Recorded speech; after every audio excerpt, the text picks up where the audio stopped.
کیا آپ کبھی کسی ایسی آزمائش سے گزرے ہیں جس نے آپ کی راتوں کی نیند چھین لی ہو؟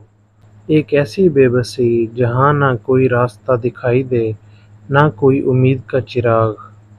لیکن دوستو، یاد رکھو، آزمائش ہمیشہ کے لیے نہیں ہوتی۔ جس رب نے ہمیں آزمایا ہے وہی رب ہمیں اس سے نکالنے والا بھی ہے بے شک۔ اور جب وہ نکالنے والا ہوتا ہے تو وہ ہمیں دو خاص نشانیاں دکھاتا ہے۔ حضرت علی رضی اللہ تعالیٰ عنہ نے فرمایا، جب اللہ کسی بندے کی آزمائش ختم کرنے والا ہوتا ہے تو دو نشانیاں ظاہر فرماتا ہے۔ پہلی نشانی یہ کہ وہ دل کو سکون عطا کر دیتا ہے، اور دوسری یہ کہ بندے کو صبر کی توفیق دے دیتا ہے۔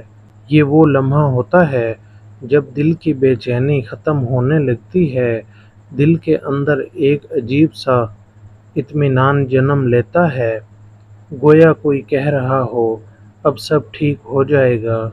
اور وہ صبر جو پہلے ممکن نہیں لگتا تھا، اب وہی صبر دل کی طاقت بن جاتا ہے۔ انسان رونا تو چاہتا ہے، لیکن ایک اندرونی آواز اسے تھام لیتی ہے۔ یہ اللہ کی نشانیاں ہیں کہ وہ اب تمہاری آزمائش کو ختم کرنے والا ہے۔